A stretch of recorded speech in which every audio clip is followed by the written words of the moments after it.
Je suis content de savoir que toi, ça fait combien de temps que tu as fini? Même pas un mois? Non, ça fait pas ça. On a fini en fin janvier, je pense bien. Tu as investi dans quoi pour avoir tes 2800? J'ai investi dans GameStop. Ah, ok. Tu étais dans le bateau. Oui, j'ai investi dans GameStop. Ouais. Oui, vous savez, j'ai aussi investi dans oui, Warhouse. Ah, ok. Warhouse, j'ai pris 58 actions là-bas. C'est hier que j'ai pris les 58 actions. FTE Innovation FinTech, j'ai investi dedans. Oui. Oui, c'est vrai que là, lui, là, je l'observe encore parce qu'il balance, il balance, il balance, il balance. Bon, là, pour moi, c'est un apprentissage. Moi, ici, maintenant, je ne suis pas dans la logique de prendre les actions qui veut aller voir Google, parce que là, C'est cher. Tesla. Je prends les actions, parce que ma stratégie à moi, je prends les actions, comme l'autre là, $17, ça va donner 58 actions. Je sais que même s'il monte seulement à $20 et que je place, moi, ça me fait, ça fait mon affaire. Je ne suis pas là pour dire que je... Donc, c'est un peu la stratégie que j'adopte maintenant. Il y a des actions, je pense, c'est entre Lee et Chirion. Et c'est Chirion qui a à $5. Je dis que je vais prendre, même si c'est 100 actions que je prends là-bas, parce que c'est que c'est les voitures électriques. Tu sais ce qui est fascinant? Parce que je me rappelle, il n'y a pas un mois, quand j'étais avec toi, tu n'avais aucun langage de ce monde. Maintenant, tu parles comme un ancien. Non, je suis très content, Joël. Et tu as misé combien pour faire les 1800? Combien? J'avais misé 780. Waouh, les 780, ça t'a donné un gain de 2800. Oui. Waouh. Et ça a moins de... Puisque ça ne fait pas un mois que tu as fait la formation, non? Oui, ça c'était en... Parce que j'ai tapé en... J'ai calé ça, comme ça, j'ai investi, c'était à 42 $ que j'ai acheté l'action, j'ai acheté 16 actions. Donc, une fois que ça a bondi à 172, j'ai mis le stop. J'ai dit que je prends d'abord ça et je sors d'abord. Je ne suis pas là pour... bien, mon cher. Oui. Ça veut dire que ton objectif était atteint et puis tu as arrêté. Oui, justement. Oui. C'est très bien. La discipline compte beaucoup, hein? La discipline. Justement, c'est le constat que je fais parce que si tu n'as pas d'objectif et de discipline comme tu l'as mentionné au cours de la formation, tu vas tourner à rond. Exactement. Donc, je suis en train de cibler Chérion là parce que vu ces actions à $5, ce sont les voitures électriques, c'est la mode. Donc, je vais cibler là-bas, même si je prends à $5, même si je prends 200 actions, ça fait mon affaire. Je reste ça, je calme. Je sais que même s'il monte seulement à $6 et je vends, ça fait mon 200 actions. Donc, c'est comme ça que c'est ma stratégie parce que c'est que j'aurai plus le temps quand je vais finir ma formation en son infini. Parce que là, c'est une formation qui est très demandante. Donc, la bourse également, c'est costaud. Il faut. C'est costaud. Et l'éducation, chaque jour que tu mets dedans, ça va toujours te donner plus d'avantages. Oui, c'est vraiment demandant. C'est impressionnant. Félicitations, mon cher. Félicitations. Oui, merci. Donc, partie de ce que tu as fait moins d'un mois, je trouve que c'est magnifique. Tu as été au bon endroit, au bon endroit au bon moment. Justement. Tu prends ça au sérieux. Comme je t'ai dit, l'éducation, tu comprends ce que c'est. La discipline, tu as un petit capital pour commencer. Tu es patient. Moi, je pense que... Imagine pas combien de temps tu vas mettre pour travailler. Si tu veux te lever chaque matin, sortir pour aller travailler ce montant d'argent là. Non, c'est presque le salaire c'est un mois. C'est plus d'un mois même. Si tu veux mettre 2800, c'est en dollars américains. C'est pas en dollars. 2800 en plus, c'est en dollars américains. Oui, c'est en dollars américains. Donc, tu as 388%. Oui. 388, presque 390%, ça c'est magnifique. Il y a certains de tes camarades qui ont fini aussi la formation, qui m'ont dit, mais qu'est-ce que tel est devenu? Donc, de mon témoignage comme ça permet de voir que c'est vrai ce qu'on disait pendant la formation. Oui,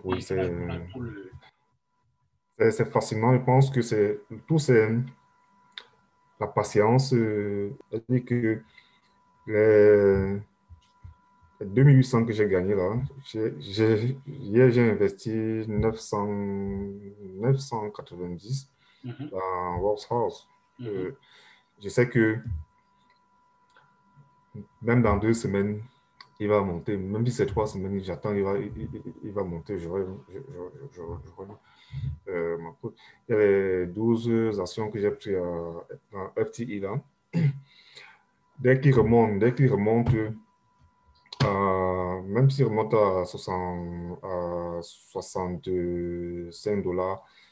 je place et je reçois parce que je vois que lui, il est lent. Ouais. Il est lent. Donc, le temps d'étudier. Donc, tu as déjà même le temps d'observer comment certaines compagnies fluctuent par rapport aux autres. Ça, c'est bien.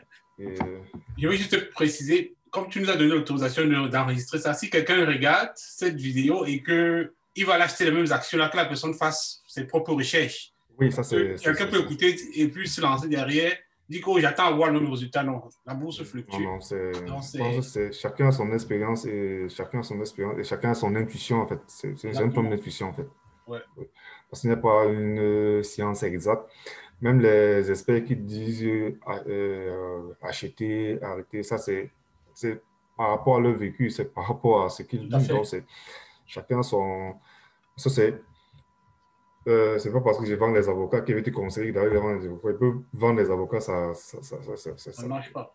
Oui, je peux être commercial, peut être dans mon domaine, quand ils vendent les avocats, ça passe. Mais toi, tu viens prendre les mêmes avocats, tu vends, ça ne passe pas. Tout à fait. Dans ce qu'il faut avoir, il faut savoir dans quel secteur tu te lances. À la lecture du marché, je pense que lorsqu'on fait la formation, tu as donné une bonne explication. Il dit que il faut voir la tendance, il faut lire la tendance du marché à chaque période. Voilà, la relance de l'économie américaine. Il faut déjà cibler, il faut déjà se positionner par rapport à ça. Quelles sont les sociétés qui auront la plus-value dans ce domaine? C'est un peu la lecture du marché. Parce que si tu n'as pas cette lecture du marché-là, tu n'avances pas. C'est ça, un peu évident. Si quelqu'un qui hésite encore t'écoutait, qu'est-ce que tu pourrais dire à cette personne qui hésite encore peut-être? Est-ce que ça c'est pour moi? Qu'est-ce que je peux... Pour toi qui viens de commencer la bourse et tu as ce gain-là, si quelqu'un est peut-être où tu étais il y a un mois et est en train d'hésiter, qu'est-ce que tu peux dire à la personne?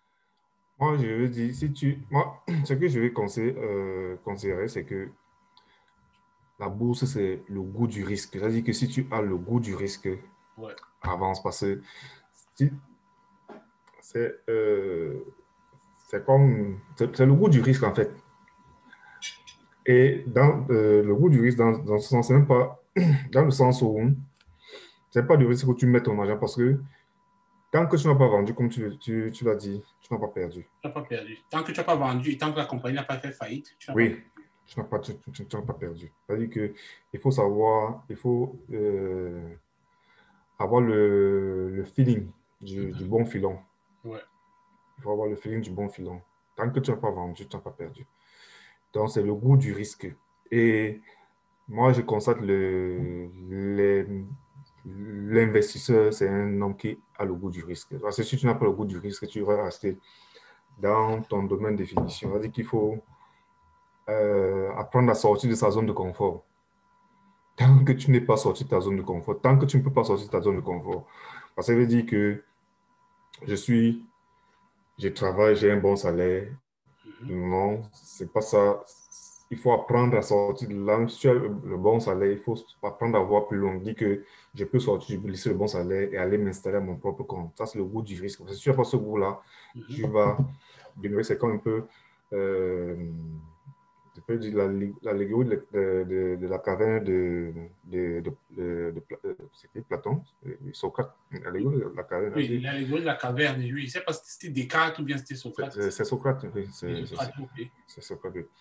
Donc, un peu ça. C'est magnifique, mon cher. C'est magnifique. Et puis, même si tu avais pris l'argent là quelque part, maintenant tu as l'occasion d'aller remettre ça, tu vois un peu. Et puis, l'argent que tu as pris pour payer la formation, tu as remboursé ta formation. Maintenant, tu as les connaissances qui sont restées. Tu vois? Justement, parce que j'ai pris ça là, et l'argent que je mets dans la bourse, on faisait une petite.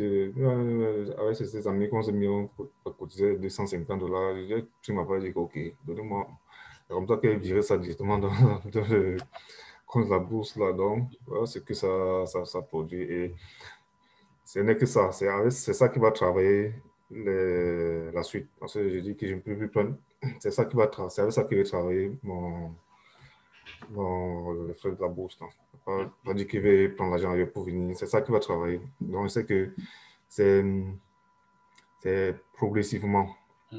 Progressivement. Parce que c'est qu'après ça, je vais travailler sur les options. Parce que c'est que je ne peux pas dire que j'attaque les options maintenant. Ça prend énormément de temps. Sinon, c'est énormément de temps.